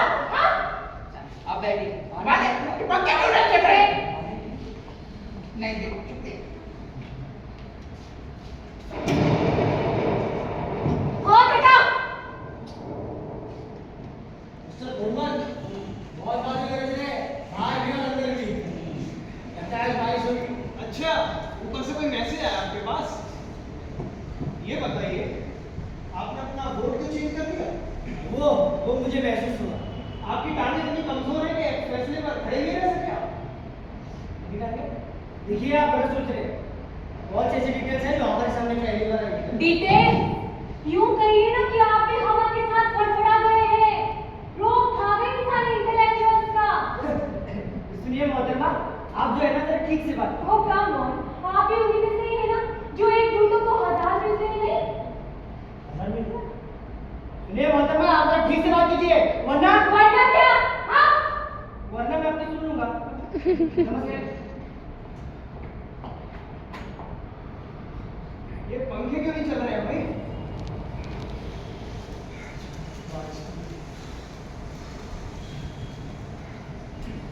बारिश अच्छी हो रही है ना? जी। तो क्या ख्याल है आपका? अब तो मामला बराबर में आ गया। हाँ, 6 to 6। देखिए, मुझे गुस्सा बहुत जल्दी आ जाता है। अब देखते हैं साहब ने भी मुझसे कैसी बातें कह रहे हैं, पब्लिक एवेंजर और स्टेटस होने जाने क्या क्या ऐसी बातों किसी को भी गुस्सा आ जाएगा, किसी का भी दिमाग गर्म हो जाएगा। देखा आप लोगों ने 6 to 6 क्या मजाक लगा रखा है? क्या कहता है? अब इन 6 हरामियों का दिमाग बदलना बहुत मुश्किल है। क्यों?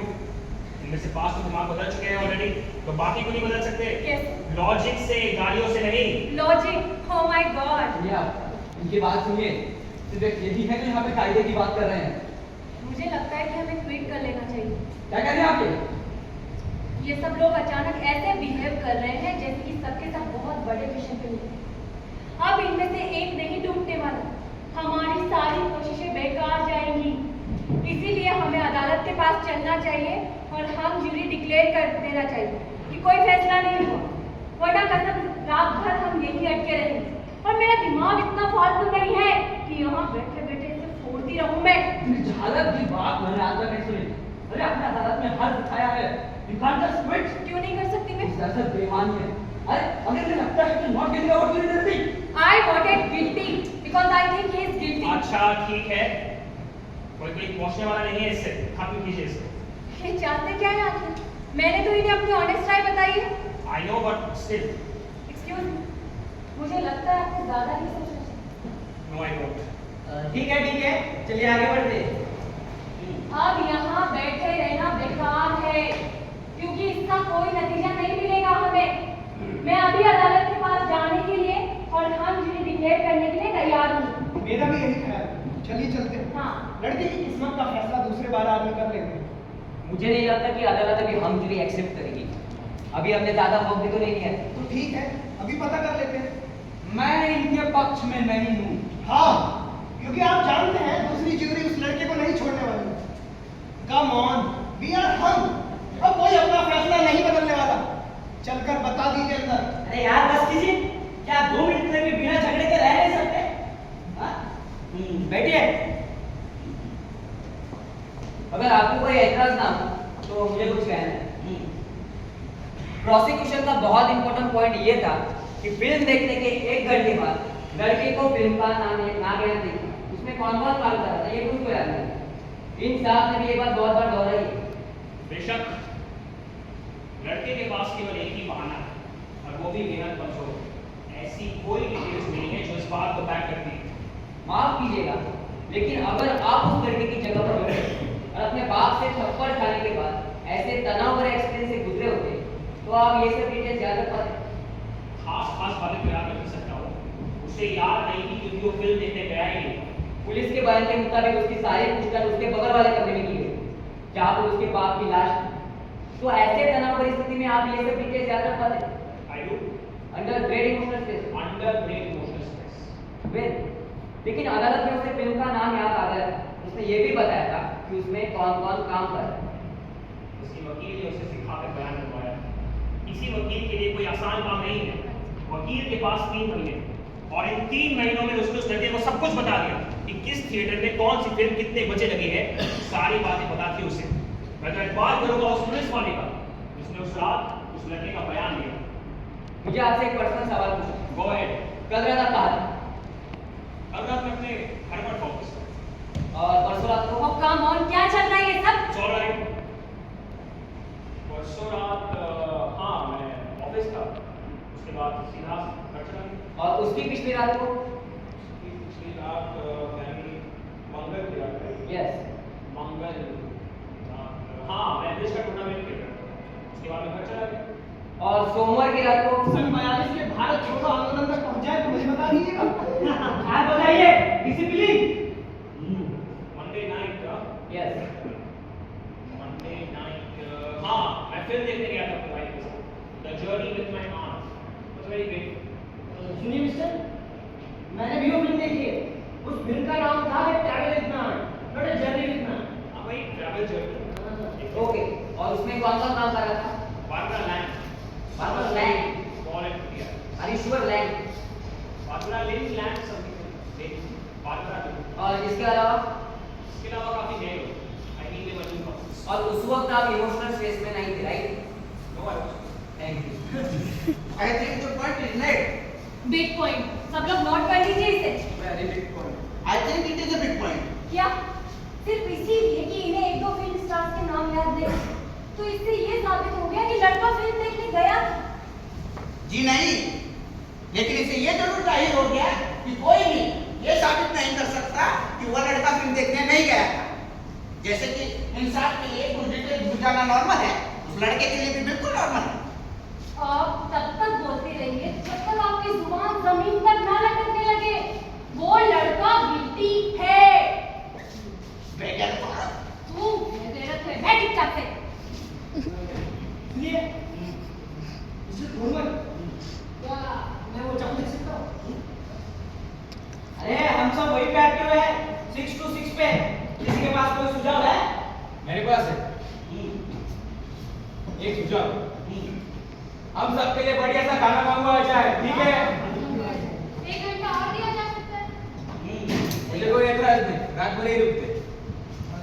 देखिए सब लोग, ये बात मेरे दिमाग में नहीं जाती। ये डाउनवर्ड एंगल वाली बात इसलिए क्योंकि लड़के का कद 5 फीट 7 इंच था और उसके बाप का कद 6 फीट 2 इंच, यानी कि दोनों के कद में लगभग 7 इंच का डिफरेंस था। मुझे ये बात बड़ी अजीब लगती है। अरे कोई भी आदमी अपने से लगभग आधे फीट ऊंचे आदमी पर ऊपर से वार कैसे कर सकता है? ये इधर दीजिए बस आपको। जब तक आप देख नहीं लेंगे आपको तसल्ली नहीं होगी ना। वो आया आपके से।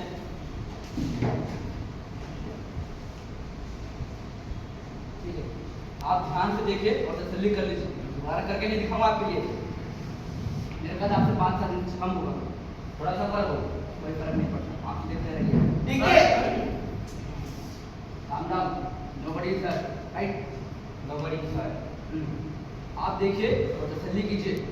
There is your angle, down and in, down and in. अपने से ऊंचे कर दिया आदमी पर मैं इसी तरह बात करूंगा और इसी तरह किया भी गया होगा। Now go ahead and tell me if I'm wrong. जरा 1 मिनट मुझे दीजिए।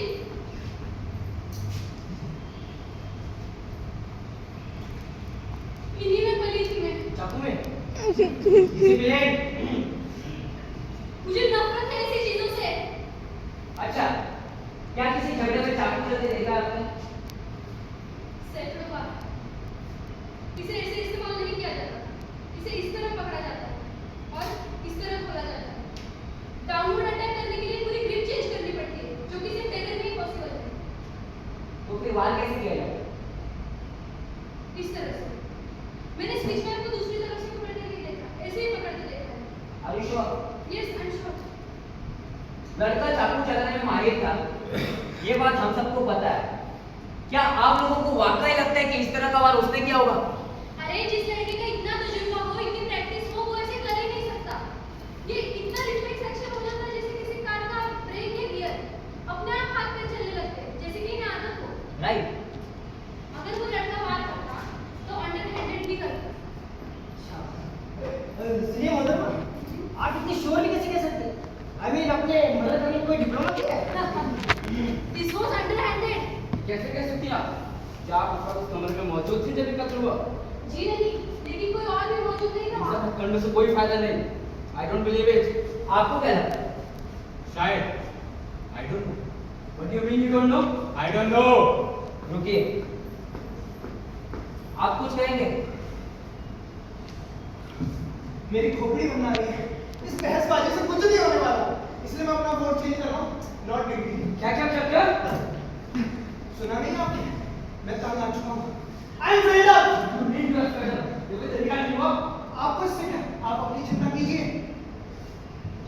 पहले सबके साथ मिलकर अपने गिल्टी का फैसला सुना दिया, क्योंकि आपकी जेब में सिनेमा का 2 टिकट उछल-कूद मचा रही। और अब आप अचानक से नॉट गिल्टी का फैसला सुना रहे हैं, क्योंकि आप तंग आ चुके हैं because you are fed up. भाई साहब, रिफ्यूजी किसी की जिंदगी के साथ खिलवाड़ करने का आपका कोई हक नहीं है। कितना घटिया और गिरे हुए इंसान है आप। इस तरह बात करने का आपको कोई हक नहीं। मुझे हक है कि मैं आपसे इस तरह से बात करूं। ठीक है, फिर से वोट की मांग करते हैं। बैठ जाइए। बैठिए। अब जो लोग नॉट गिल्टी के पक्ष में हैं, वो इसी हाथ उठाएंगे। उठाइए। 1 2 3 4 5 6 7 8। मैं भी अपना वोट चेंज कर रहा हूँ। आई वोट फॉर नॉट गिल्टी। अब वोट है 9 बेकसूर और 3 कसूरवार। आप लोग पागल हो गए हैं क्या? सोचिए प्लीज, भगवान के लिए थोड़ा सोचिए। क्या कर रहे हैं आप लोग ये? हाँ, ये आदमी जो यहाँ बैठा है ना, ये मुझे पागल नजर आता है। इसे तो बरेली या आगरा में होना चाहिए था, और आप सब लोग इसकी बातों में आ रहे हैं। उस लड़के के बारे में मैं अब तक जो कुछ भी बोल चुकी हूँ, वो पत्थर की लकीर है। ये साले झूठे, कमीने, पैदाइशी कमीने होते हैं। मैं बहुत प्रैक्टिकल लॉजिक की बात करती हूँ। They are different, they think different, they act different. इन्हें किसी को जान से मारने के लिए किसी एक्सक्यूज की जरूरत नहीं पड़ती है। कहाँ जा रहे हैं आप? एक काम कीजिएगा, अंदर जाकर अपने कान अच्छे से साफ कर लेना। और आप सब लोग सुनिए, प्लीज, इस कौम के दिन में किसी के लिए कोई जगह नहीं है। ये सब लोग अपना मतलब देखते हैं। कोई मरे या जिए, इनकी बला से इन्हें कोई परवाह नहीं। अरे इन्हें इनकी माँ की परवाह नहीं, इनके बाप की परवाह नहीं, इनके भाई बहन बच्चों की परवाह नहीं। साले जानवरों की तरह पैदा होते हैं और उन्हीं की तरह पलते हैं। भैंचोद! Do you know you are a sick woman? सिक! आप अपने दिमाग का इलाज करवाइए। बैठिए चुपचाप।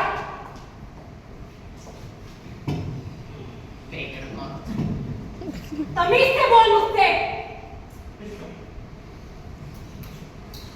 कोई भी जूरी किसी को तब तक कसूरवार नहीं ठहरा सकती है जब तक कि वो पूरी तरह से श्योर ना हो। आप तीन लोग इतने श्योर कैसे? वो बात हमारे मालूम की समझ में नहीं आ रही। बताइए। आप ही बताइए। कोशिश करता हूं। आप लोगों के कुछ पॉइंट्स काफी अच्छे थे, खास तौर पर वो आखिरी पॉइंट जिससे आपने साबित किया कि लाश पर जो जख्म का निशान है वो ओवरहैंड स्टैबिंग से नहीं बन सकता। हालांकि मेरा अब भी ये यकीन है कि लड़का कत्ल का मुजरिम है, और इसके लिए मेरे पास दो वजह है। पहली, वो औरत जिसका घर ठीक उस लड़के के मकान के सामने है और जिसने ये कत्ल की वारदात होते हुए देखी। बिल्कुल ठीक, मेरा ख्याल है यही एक पॉइंट काफी है। दूसरी, उस औरत ने उस लड़के को हाथ उठाकर चाकू मारते देखा था, और मेरा ख्याल है यही एक पॉइंट काफी है। एग्जैक्टली। अब जरा एक मिनट उस औरत के बारे में बात कीजिए। पहली, औरत का कहना है कि रात को तकरीबन 11 बजे वो अपने बिस्तर पर लेटी, जहां से ठीक सामने उसे रेलवे लाइन के पार उस लड़के का कमरा नजर आता है। औरत का कहना है कि तकरीबन 1 घंटे उसे नींद नहीं आई और वो लेटी लेटी करवटें बदलती है। तीसरी बात, करवटें बदलते वक्त अचानक 12:10 पर एक गुजरती हुई लोकल ट्रेन वहां से गुजरी और उसने यूं ही खिड़की के बाहर देखा, और क्या देखा? औरत ने देखा कि गुजरती हुई ट्रेन में 6 डिब्बे थे और उन 6 डिब्बों की आखिरी 2 खिड़कियों से उसने कत्ल की वारदात का अंजाम होते हुए देखा। औरत का कहना है कि इस वक्त सारी लाइटें बंद थी और उसे साफ साफ नजर आया कि क्या हुआ। औरत ने देखा कि लड़के ने चाकू उठाकर अपने बाप के सीने पर वार किया है। ये बयान चट्टान की तरह मजबूत है, उसे हिलाया नहीं जा सकता। बिल्कुल, यही है पूरा case. What do you think? How about you? शायद I don't know. I mean, दरअसल इतने सारे एविडेंस है। I mean, this is a pretty complicated business. Frankly, I don't see a reason for acquittal. Actually, इतने सारे evidence को सही जगह रखना बड़ा मुश्किल है। आप उन सारे एविडेंस को उठाइए और खिड़की से बाहर फेंक दीजिए। उस औरत ने कत्ल होते हुए देखा है, और क्या चाहिए आपको? शायद मैं भी। Let's go to it. ठीक है, फिर से वोट की मांग की गई। आप लोग बैठ जाइए। Mr. Foreman, I am changing my vote. Guilty. Anybody else? The vote is 84. इसे वोट को आप अपनी पर्सनल विक्ट्री समझने की गलती मत कीजिए। I am the competitive type, you know. I don't think so. तो साहबान, मैं अपनी राय पेश करना चाहता हूँ। मुझे लगता है कि हम लोग हंग जुरी हैं और ये बात हमें अदालत में जाकर बता देनी चाहिए। क्या? पर आप तो हम जुरी के खिलाफ थे। जी हाँ, पर अब नहीं हूँ। ये क्या बात हुई? आपने ही कहा था कि हम जुरी बेईमानी की बात है। जी हाँ, पर अब मुझे ऐसा नहीं लगता, क्योंकि इस छत के नीचे इतने जिद्दी और इतने खर दिमाग लोग बैठे हैं जब कुछ नहीं किया जा सकता। मुझे नहीं लगता कि अब हम 1 इंच भी आगे बढ़ सकते हैं यहाँ से। एक बार दोबारा बातचीत कर ले। दोबारा 10 बार दोबारा बातचीत कर चुके हम लोग। कब तक ये लोग टेनिस बॉल की तरह इधर से उधर शटिंग करते रहेंगे? 1 मिनट, आपको कोई हक नहीं इस तरह बात करने का। मैं आपसे माफी चाहता हूँ। जाइए बैठिए। तो साहबान, खत्म किया जाए डंडा। देखिए,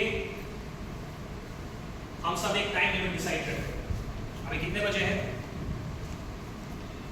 7:45। इससे पहले किसी ने 1 घंटे पहले की बात की थी कि 1 घंटे का वक्त देना चाहिए, तो ठीक 1 घंटे बाद हम इस बात पर फैसला करेंगे कि हम मंगजूरी हैं या नहीं। जनाब दादा, आपकी तबीयत ठीक नहीं है। देखिए मैं बिल्कुल ठीक हूँ। तो मैं कह रहा था कि करीब 1 घंटे बाद हम इस बात पर फैसला करेंगे कि हम मंगजूरी है या नहीं। नहीं, मैंने ये सवाल इसलिए पूछा कि आप अपने नाक की तरफ इस तरह साला करें। देखिए मुझे कुछ जरूरी बातें करनी है, आप करने देंगे? नहीं, मुझे लगता है कि मेरी बात बहुत ज़्यादा जरूरी है। बताइए। Thank you. मुझे पता है इस बदतमीजी के लिए बाद में आप मुझे माफ कर देंगे, लेकिन ये सवाल मेरे दिमाग में किसी की तरह आया कि ये साहब अपने नाक इस तरह क्यों हो सकते हैं? मेहरबानी करके चुप हो जाइए प्लीज। इस वक्त इस समय मैं इंसाफ से बात कर रहा हूँ, आपसे नहीं। Go and sit down and shut your mouth. हाँ, तो साहब आप जरा बताएं कि आप अपनी नाक इस तरह क्यों मसल रहे हैं? ये मुझे यहाँ जरा परेशानी होती है इसलिए, पर आप कहना क्या चाह रहे हैं? एक बात और, ये जो नाक पे आपके तो गहरे निशान पड़े हुए हैं, ये चश्मे की वजह से है। आपको परेशान करते हैं आपको? जी हाँ, परेशान करते हैं, पर आप कहना क्या चाह रहे हैं? मैंने कभी चश्मा नहीं पहना, मुझे इसका तजुर्बा नहीं। मेरी आंखें माशाल्लाह काफी अच्छी है। अलबत्ता कागज के हाथों आप खामखा टाइम वेस्ट कर रहे हैं सब का। खामोश। मुझे आ जिस खातून का दावा है कि उसने कदर की वारदात देखी है, उस खातून के जनाब पर बिल्कुल ऐसे ही कोई निशान नहीं। मैं बस सिर्फ 1 मिनट लूंगा और अपनी बात खत्म कर दूंगा। मुझे ये बात पहले बिल्कुल याद नहीं है, लेकिन अभी उसका चेहरा मेरे ज़हन में पहुंच गया और मुझे याद आ गया कि उसके बिना बिल्कुल ऐसे ही कोई निशान नहीं। और अदालत में बैठे बैठे उन्होंने कई बार इसको ऐसे ही सहलाया। He's right. उन्होंने बहुत बार सहलाया था। जी, उसकी उम्र तकरीबन 45 साल की थी, लेकिन वो पूरी तरह कोशिश कर रही थी 35 सितारा गिराने की। मुझे पता है और क्या हुआ आपको बोलिए, काफी सारा मेकअप था, बालों में हिजाब लगाया हुआ था, और मुझे पता है कि पहले बड़े नए नए खूबसूरत कपड़े जो किसी कम उम्र की बच्चे पर ज्यादा सूट करेंगे। तो साहब ये सब कह रहे थे, और हाँ, चश्मा नहीं लगाया था जानबूझकर। और तो किसी तरह की कुछ और होती है साहब। See if you can get a mental picture of her. उनकी नाक पे निशान थे, इससे क्या साबित होता है कि वो चश्मा थी या नहीं? सिर्फ इस वजह से कि वो अपनी नाक से लगा रही थी। उनके नाक के निशान थे, मैंने देखे थे। क्या मतलब इस बात का? हाँ सही है, मैंने भी देखे वो निशान। अच्छा ठीक है, उनकी नाक पे निशान थे और बालों में हिजाब लगाकर आई थी। मैं पूछ रहा हूँ क्या मतलब है इस बात का यहाँ पर? जी एक बात बताइए कि चश्मे के अलावा ये निशान किसी और चीज के हो सकते हैं? क्या कह रहे हैं आप? नहीं हो सकता। कोई निशान नहीं देखे थे। मैंने देखे थे। ताज्जुब की बात है कि बात मेरे दिमाग में पहले आई है, but now I have a reasonable doubt. देखिए, पर क्या ऐसा सचमुच मुमकिन है कि कोई औरत इसलिए चश्मा ना पहने क्योंकि उसकी तो कोई हो जाएगी? यस, मैं भी यही पूछना चाहता था। ठीक है, उनके नाक पे निशान थे और वो चश्मा लगा देते, लेकिन लोगों के सामने वो चश्मा नहीं लगाते ताकि उनकी खूबसूरती में आप ना आए। लेकिन जिस वक्त ये खत्म हुआ वो अपने घर पर मौजूद थी और उन्होंने ये सब अपनी आंखों से देखा है। बस बात खत्म। मिस्टर, आप सोने के वक्त पर चश्मा लगाते हैं? जी नहीं, सोने के वक्त कोई चश्मा नहीं लगता। ये बात बिल्कुल लॉजिकल है कि जब वो औरत सोने की कोशिश कर रही थी उसने चश्मा नहीं पहना हुआ। कैसे पता आपको ये बात? मुझे नहीं पता, मैंने सिर्फ गेस किया। मैं ये भी गेस कर सकता हूँ कि जैसे ही उसने खिड़की के बाहर देखा वो चाहकर भी चश्मा नहीं पहन सकती, क्योंकि उसके पास टाइम ही नहीं था। और उसका खुद का कहना है कि जैसे ही उसने खिड़की के बाहर देखा तब उसे कत्ल की वारदात होती दिखाई दी और उसके 1 सेकंड में मोहल्ले की लाइट चली गई। 1 या 2 सेकंड में चश्मा पहनना मुश्किल है। 1 मिनट, मेरा एक और गेस, उसको लगा कि उसने लड़के को बाप का कत्ल करते हुए देखा है, पर उसको लड़का नहीं, एक धुंधली आकृति दिखाई दी थी। आपको क्या पता वो कौन सा चश्मा पहनती थी? हाँ, maybe she was full sighted, maybe they were sunglasses. हाँ, आपको क्या पता? बोलिए। वो कुछ भी पहनती हो, लेकिन अब हमें उसके आंखों पर शक होने लगा। जी बेशक। बिना चश्मे के 60 फीट की दूरी से कोई किसी आदमी को कैसे पहचान सकता है? माफ कीजिएगा, ये बात मेरे समझ से तो बाहर है।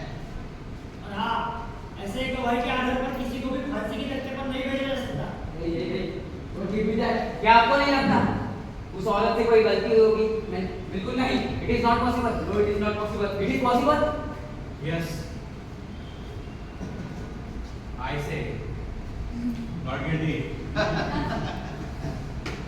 आपको क्या लगता है? मुझसे पूछने की जरूरत नहीं, मुझे अब इस केस से कोई लेना देना नहीं। तुम सबके सब हरामी हो, जो मर्जी हो करो। तो फिर आपको वोट क्या है? Not guilty. तुम एक नंबर की कम। और किसी को लगता है कि लड़का कसूरवार है?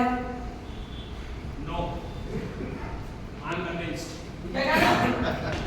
आप ठीक है? It is delivered to us.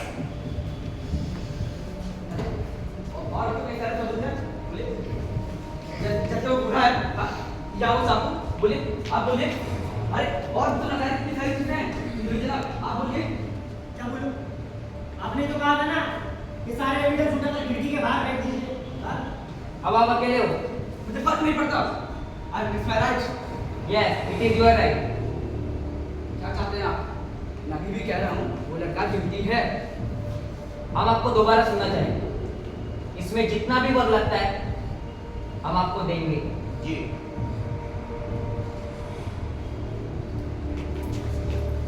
सुनिए सुनिए आप लोग मुझे इस तरह नहीं गिरा सकते। I am entitled to my opinion. जितनी देर होगी देखते हैं आप लोग क्या कर लेते हैं।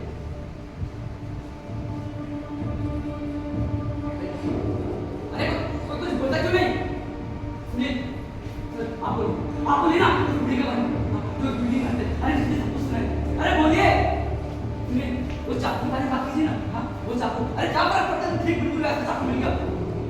अरे जनाब बुढ़े के बाद बात कीजिए। हाँ जिसने उस लड़के को बिल्डिंग से भागते हुए देखा था। हाँ इसमें कितने सेकंड से क्या फर्क पड़ता है? Tell me what is the difference?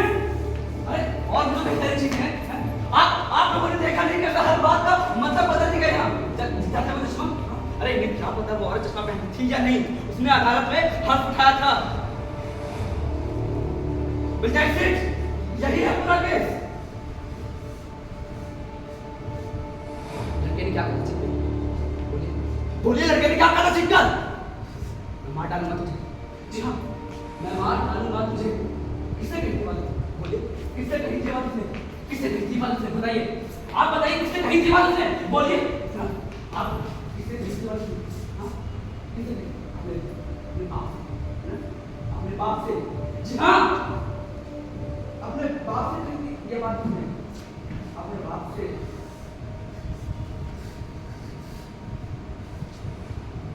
जिसने उसे पैदा किया अपनी गोदी में खिलाया होगा उसे अपने इन्हीं हाथों से उसे चलना सिखाया होगा उसे पाला पोसा बड़ा किया होगा और फिर न जाने क्या क्या किया होगा उसने अपने बेटे के लिए। पर उसे क्या मिला? सीने में खंजर 4 इंच गहरा। मेरा भी एक बेटा था ठीक इसी तरह मेरे चेहरे पे थप्पड़ मार घर छोड़कर चला गया। उसकी माँ उसकी याद में तड़प तड़प कर मर गई। उसे देखने भी नहीं आया। बहुत अकेला हूं मैं। बहुत अकेला हूं मैं। भूतों की तरह पूरे दिन खाली दीवारें देखते रहता हूँ। दीवारें देखते रहता हूँ।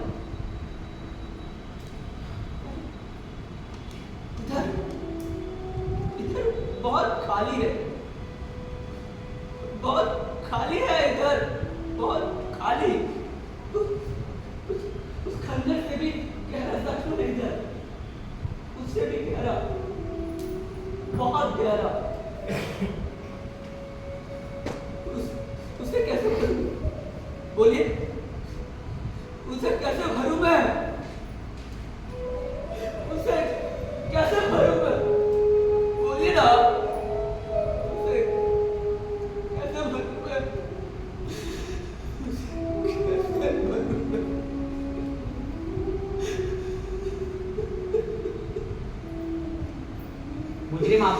नहीं है, किसी और का है।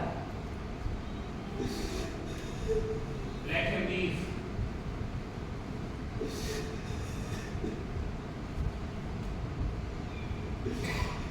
All right.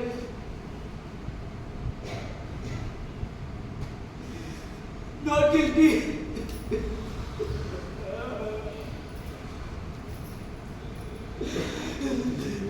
ठीक है, हम सब लोग तैयार हैं, चलिए।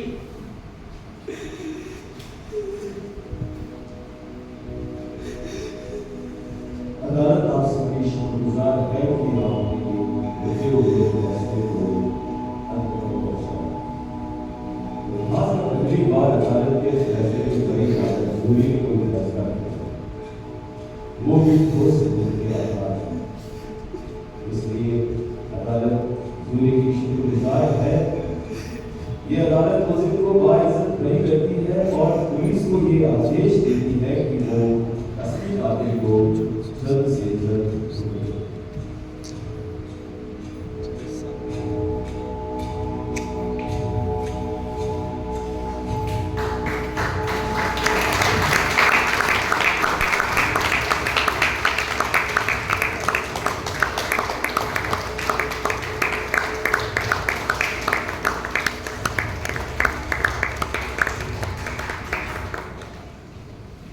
नमस्कार, माझं नाव ओंकार संतोष गावडे.